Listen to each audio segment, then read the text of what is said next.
name's Matthew, and I post videos every Monday and Friday. Well, I'm hoping to get this video out Monday. It might be Tuesday, which I do apologise. Basically, I had quite a busy weekend, which I will tell you about in a second. But the thing is that I completely lost track of time to record a video for Monday, and I had plans to see friends straight after work, so I didn't have time to record a video as soon as I got home from work. But now I've got home and I'm recording this video, and I'm gonna hope that I can upload this and get it edited in time for tonight. So yeah, I'm hoping everything is on my side. Worst case scenario, it will be Tuesday the video goes live. But I apologise either way. I like to be a little more organised, and I'm normally quite organised, but it just didn't happen the way I wanted to. So what happened? So Friday, I spent the day with my friend. We went shopping, did a little bit of Christmas shopping. She managed to do most of her Christmas shopping.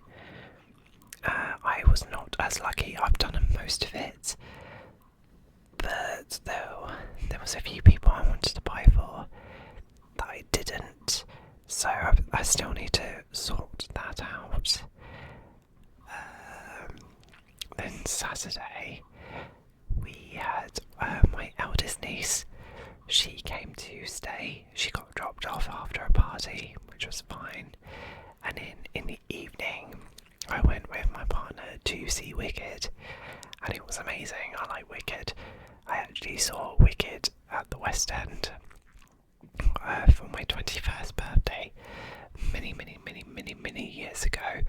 So it was great to go back and see the film. I think it was done really well.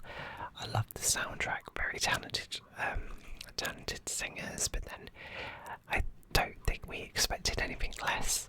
But yeah, let me know if you guys have seen Wicked and what you thought. Then on Sunday we took my eldest niece to see Snow White for her first panto, and she loved it, bless her. She lit up, but she was like on the edge of her seat. We were a little bit worried to start off with because of the Wicked Witch was quite a bit scary. It went dark and the music was loud, so we weren't too sure how that was going to go, but she ended up loving it. And then for Christmas, we went to go and grab some lunch somewhere, but there was a John Lewis, and he had like a neon section.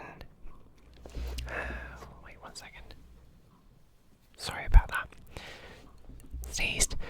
There was a neon section, and there were some bits I was showing my mum, and she got me some stuff for Christmas, so I'm excited for that.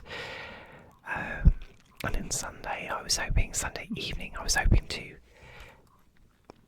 record today's video, and we dropped my niece, and we got home about 6ish, and I fell asleep. Basically, I fell asleep at about 6 o'clock, woke up about 1 o'clock Monday morning, so I was like, well, I don't have time now. But I must have been so exhausted, but I feel bad because I wanted to get a video ready for you guys. I like to do it on time, and it annoys me when I don't.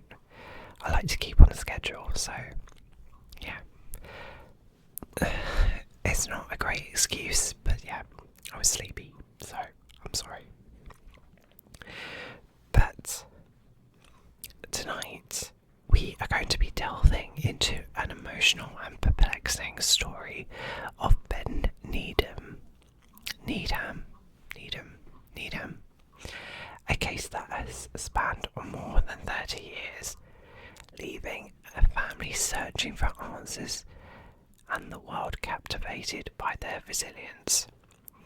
This case is deeply moving, filled with twists and turns, moments of hope and devastating heartbreak. I'll guide you through this story softly and calmly, painting a picture of Ben's life, his family's unwavering love, and the broader context of a mystery that continues to unfold.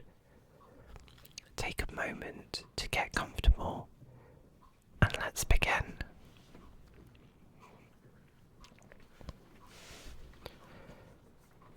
Sorry. Let's set the stage. So the Needham family relocated to Kos in 1991, drawn to its rustic charm and slower pace of life. This Greek island, nestled in the Aegean Sea, I think. You know, guys, I say this in every video. I always butcher every word. Anyway, it offered a serene escape from the hustle and bustle of England, with its ancient ruins, whitewashed buildings, and warm Mediterranean breeze. Kos felt like the perfect place for a fresh start. 1 second. Sorry about that. My stepdad was going to bed, so I was making some noise outside. Kerry Needham, a young single mother, was determined to build a life for her son. Ben, her parents, Eddie and Christine, had already settled there, undertaking the ambitious task of renovating an old farmhouse in a quiet village of Iraklis, I-R-A-K-L-I-S. Sorry, add that to the words I butchered so far. The farmhouse, surrounded by olive groves and rocky terrain, was a symbol of new beginnings. For little Ben, life on the island was an adventure. At just 21 months old, he was full of curiosity, exploring the world with wide-eyed wonder. His bright blonde hair and cheeky smile made him unforgettable, and his family adored him.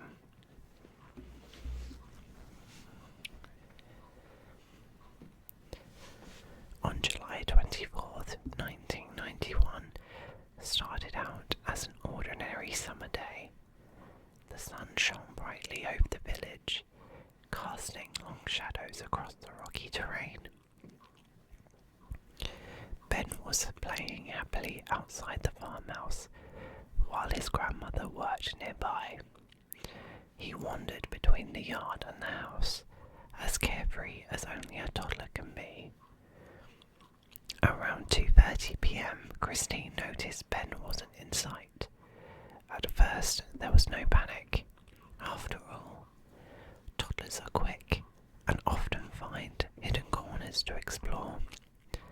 But as the minutes passed and calls of Ben went unanswered, the family's worries grew. The Needhams began searching the surrounding area. They checked every corner of the property, combed through olive groves, and looked in nearby wells and ditches. When their efforts proved fruitless, they alerted the local authorities, who launched a full-scale search. Helicopters scoured the landscape from above, while teams on foot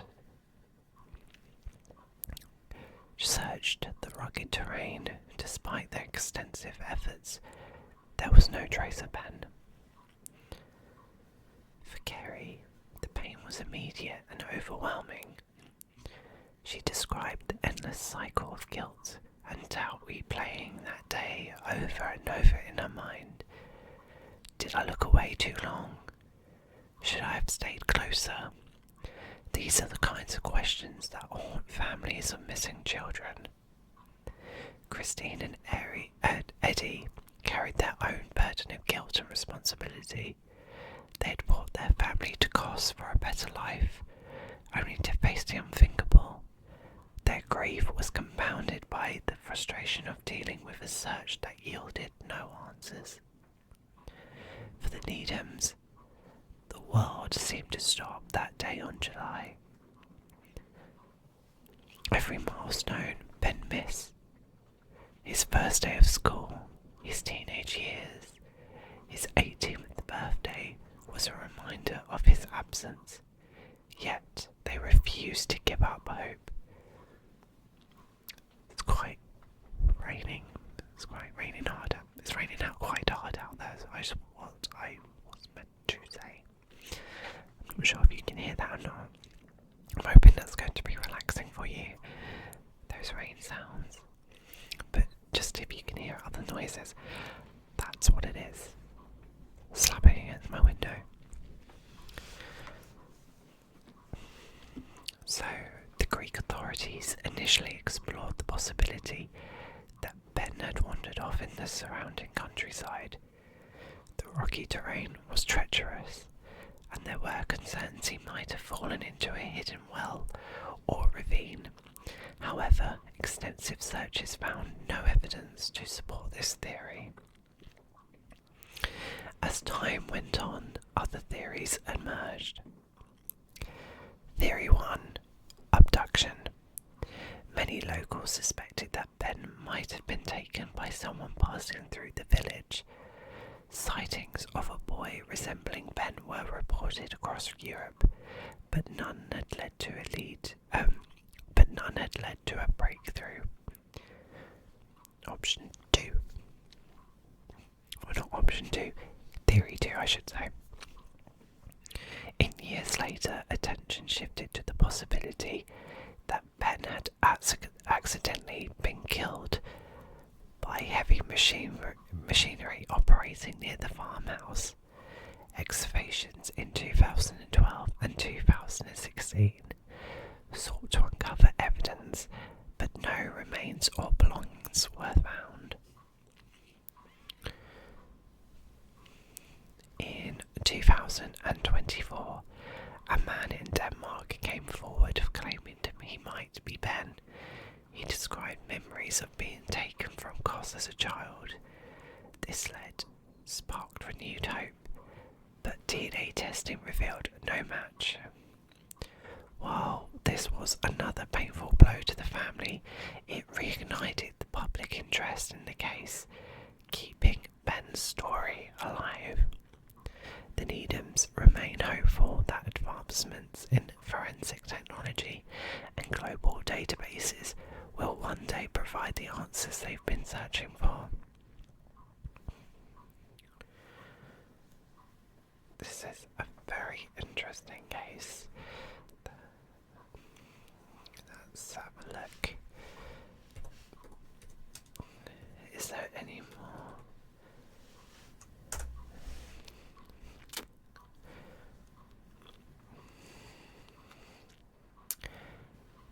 Oh yeah, there's a BBC article of the police check DNA of a man claiming to be Ben Needham.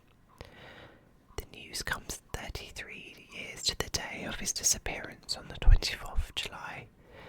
Ben from Sheffield was 21 months old when he vanished from a farmhouse which his grandfather was renovating in the village of the name in Goss that I butchered.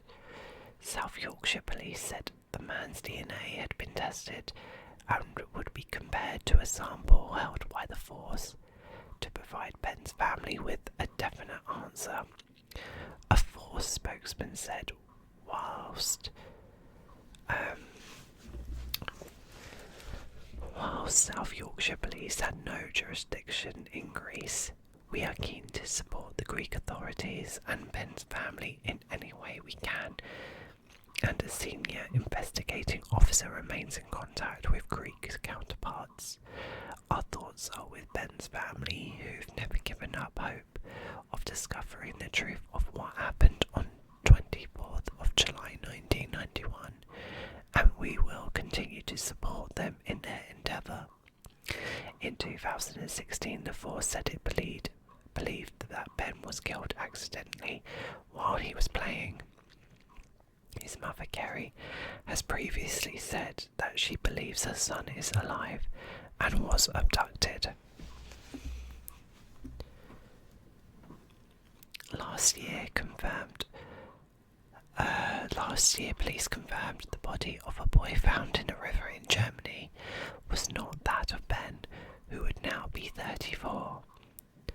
An extensive search of the farmhouse and nearby land took place in 2017, but provided no definite answers for his family. Ben vanished after travelling to the island with his mother and grandparents, who were renovating a run-down farmhouse building.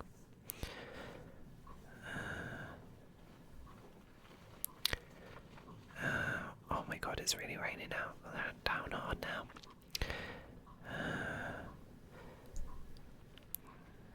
Blood found.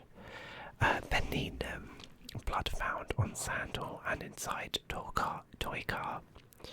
Signs of blood have been found on part of a sandal and on soil inside a toy car recovered by police searching for missing Sheffield toddler Ben Needham.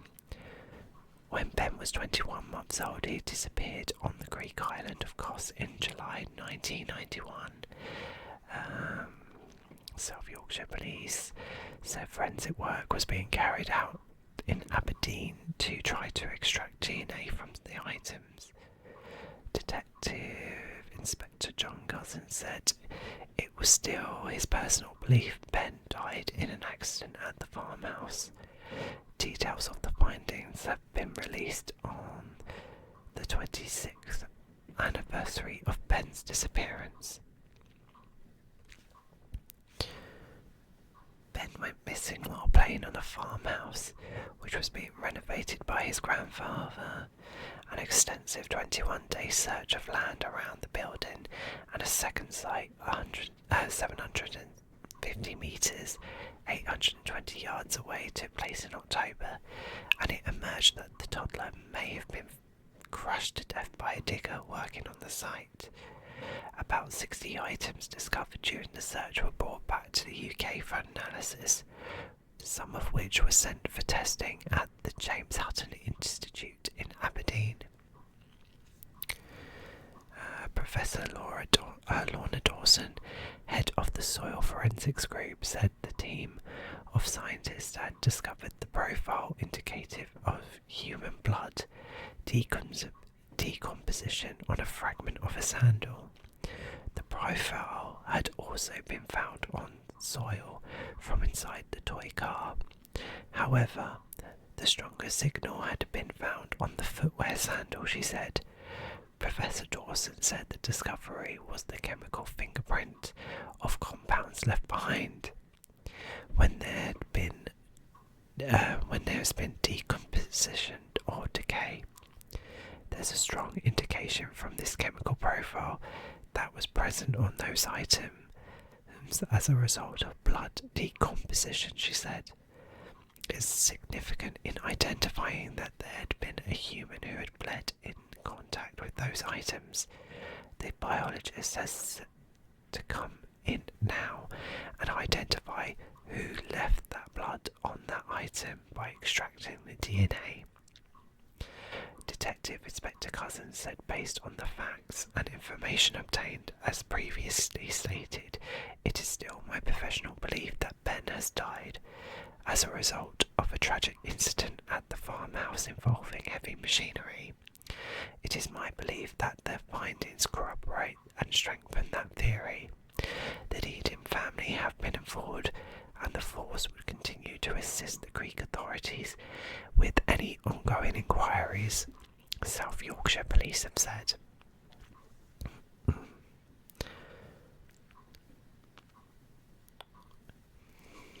There's quite a few articles. interesting. Oh, I've gone really dark now. Again, I think this is similar to the last few cases as well, where there's been we're relying on DNA evidence to kind of come through. But what is also interesting is that when Ben was 21 months old, he's going to be so different now.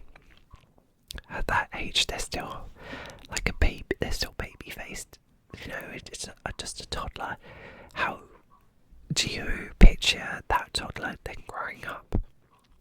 And I always find it interesting when people do like, you know, they age people. I'm like, oh, this is what they could look like. Basically, like with Madeleine McCann, there were the pictures they kind of post around her anniversary and stuff. They were like, oh, this is what she would look like now. But it's really hard to say for sure that's what they're going to look like. So it's kind of like, it makes the whole thing harder, because it's kind of like, well, where do you go? Where do you go from here? How can you tell without DNA evidence? You'd have to go for a blood test, unless there's a really like spitting image. Wow, I am related to you kind of moments. But even then, with like, you kind of got to take that with a pinch of salt. Like that guy thought he was the missing child. Like, what made you think that? Who's to say?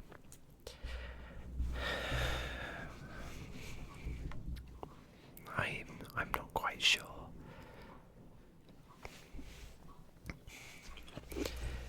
But Ben's disappearance isn't just a mystery. It's a deeply human story of love, loss, and resilience. His family's determination is a reminder of the lengths parents will go to for their children. It also highlights the challenges faced by families of missing persons who must navigate grief while holding on to hope. The story of Ben Needham reminds us that behind every headline is a family, a life, and a community changed forever. I mean, it's got to be heartbreaking when a child, especially when a child that young, goes missing. You must be going sick with worry. This probably isn't much consolation to the families, but I'm kind of thinking that if Ben had been killed on the farm or by the digger, surely there would have been evidence, and surely there would have been a lot more DNA and stuff that would, surely they would have found him. I don't think the family would have had enough time to cover it up, and not to cover it up that well. Right. I'm kind of going out on a limb. But then the abduction story is not impossible, but like, how possible is it? Like, what would be the situation? Was there, I don't know, I think we all know there's more questions than there is answers, because obviously this is an unsolved case. We don't know what's happened to Ben, so there's definitely going to be a lot more questions that we have than answers. But hopefully one day there will be answers, and hopefully there will be good answers. I hope Ben's alive, safe and well somewhere. You know, he'll be 34 now, so maybe he's settled down. It'd be interesting to know what happened to his life. Was he in Europe somewhere? Did he come back to the UK? Is he still in Goss? Maybe. Probably a little bit less likely, but then how would you travel without a passport? I mean, the option's there. But I'm going to leave you now with all these unanswered questions. It'd be very interesting to find out your thoughts. Do you think Ben's alive? Do you think he was killed? in the comments below.